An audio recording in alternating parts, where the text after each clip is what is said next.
On the 26th of February, 1919, the Grand Canyon in Arizona officially became the 15th national park of the United States of America. The canyon, actually a gorge of the Colorado River, and the many tributary canyons which surround it, are mostly comprised of extremely rugged and sheer terrain, although areas along the north and south rim have been maintained and cultivated for the purposes of tourism.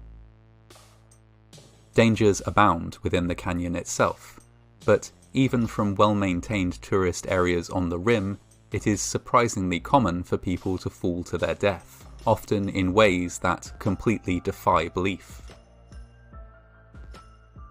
National parks in America are protected areas of wilderness, selected for their natural beauty, their unique geology and ecosystems, and for the abundant opportunities for hiking, exploring, and other recreation that they offer. The Grand Canyon National Park is among the most popular, and is indeed considered to be one of the 7 natural wonders of the world. Millions of people visit the Grand Canyon National Park each year, most of them without incident. They come to see the mind-bendingly vast gorge itself, to hike some of the many trails within it, to observe ancient rock art and geological formations, and sometimes to enjoy river rafting or helicopter flights over the canyon. To a casual visitor, the idea that someone might fall from the rim into the canyon itself can seem absurd. The gorge is so vast, so unmissable, and so obviously hazardous that it seems only logical that it should inspire caution in all those who venture close to it.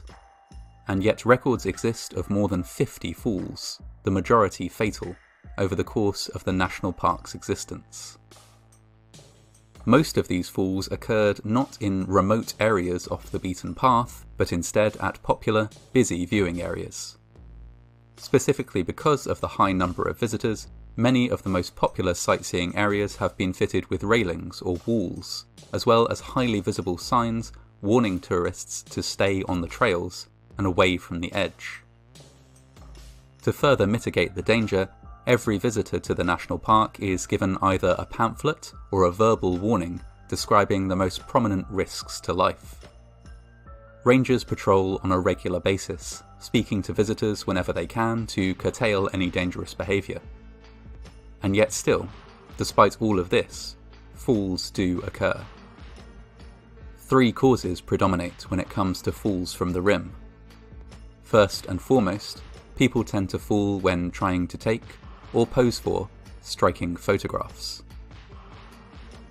While death in pursuit of a selfie might seem like a relatively modern phenomenon, the first fall of this kind occurred at a surprisingly early point in the canyon's history. On the 22nd of March, 1925, 40-year-old Lewis W. Thompson was attempting to take a picture of himself standing on the rim of the canyon. While stepping to one side to better frame his picture, he lost his footing and plummeted to his death. Since then, dozens of other tourists have also passed away in pursuit of the perfect photograph. Among them is 20-year-old John Eric Hastrick. On the 27th of April, 1981, Hastrick was attempting to take a photo not of the canyon, but of the Bright Angel Lodge Hotel on the south rim. Seeking a better angle, he clambered over a guardrail and, with his camera viewfinder glued to his eye, walked backwards towards the lip of the abyss. He went over the edge and fell to his death before he could line up the shot he wanted. Almost 2 decades later, on the 19th of August 1999, 25-year-old Gabriel Comerford was visiting Moran Point on the south rim. He wanted a souvenir photo and, being alone, asked some fellow tourists if they would help him take one. They readily agreed, and Comerford handed them his camera. He then clambered over the guardrail, walked out onto a narrow precipice, lost his footing, slipped down a rocky slope, and fell into the void. Not knowing what else to do, the tourist with his camera used it to take several photographs of Comerford's final moments. Not the souvenir he would have wanted. Many other people have also fallen victim to the desire for the perfect picture on the edge of the Grand Canyon. Despite this, it is interesting to note that on almost any visit to the Grand Canyon National Park, many visitors can be seen in almost any popular viewing area, travelling beyond the railings, clambering onto precarious ledges, or taking other incredible risks in order to pose for pictures. The second common cause of falls from the rim is more nebulous, but relates to the sheer scale of the canyon. Numerous reports exist of visitors being overcome with dizziness or a sense of vertigo when sitting on the canyon edge. One striking incident of this type took place on the 9th of March, 1989. 34-year-old tourist Gisela Elixman took a seat on the very edge of the canyon at Mojave Point on the south rim, and enjoyed the spectacular view. When she tried to stand and move away from the edge, however, she was overcome with dizziness and fell to her death. Just 3 days later, the same thing happened again. 21-year-old tourist Yuri Nagata was visiting the West Rim's second trail view overlook as part of a group tour. As they arrived at the viewing area, the tour group leader addressed the group, telling them of the terrible incident involving Elixman. Nagata dutifully listened to this cautionary tale, and then immediately walked to the railing, crossed it, and took a seat on the rim of the canyon. When one of her friends asked her to stand and pose for a picture, she, just like Elixman, lost her balance and fell into the void. While two identical incidents taking place so close together is rare, the story echoes throughout the history of the canyon.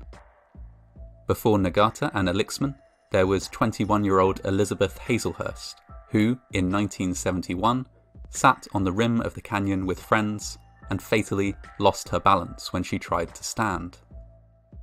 Before her, there was 17-year-old Herbert E. Kolb, who, in 1947, died in exactly the same manner after watching the sunset from the rim with his girlfriend.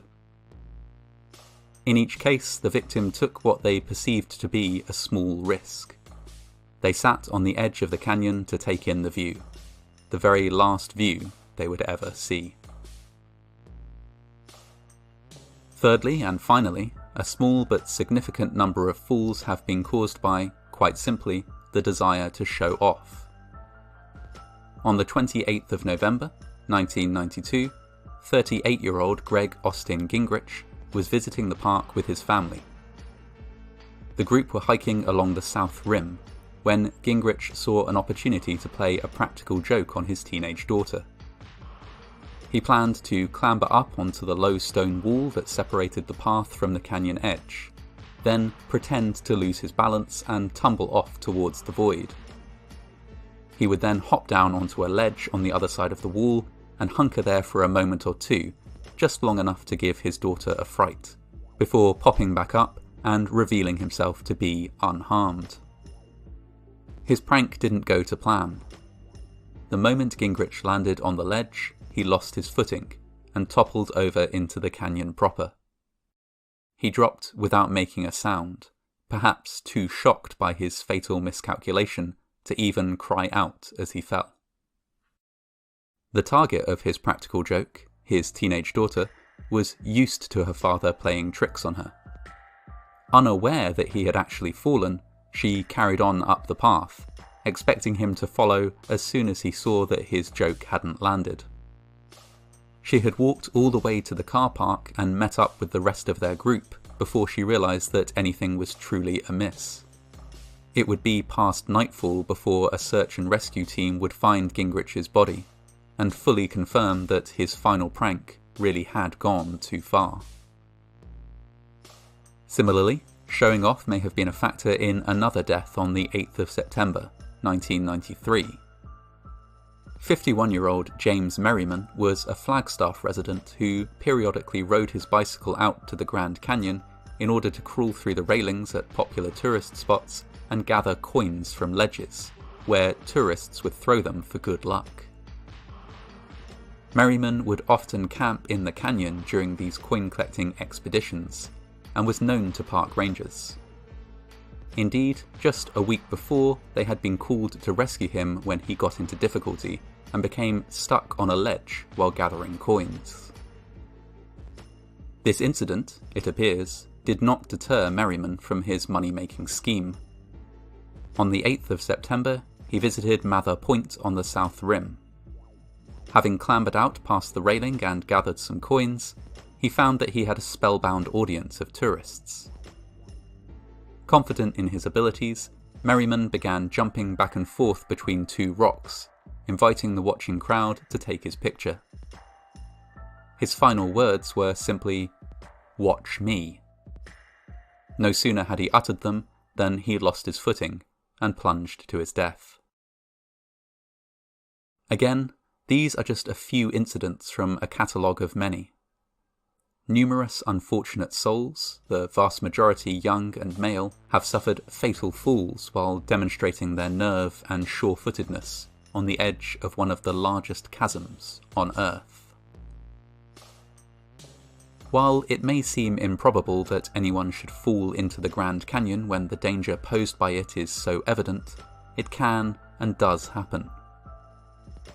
It is easy to decry the victims of these incidents as foolish, and to lament their lack of sense, but it is also important to remember that their lives were cut short by a simple lapse of judgment, a momentary misunderstanding or failure to appreciate the danger before them.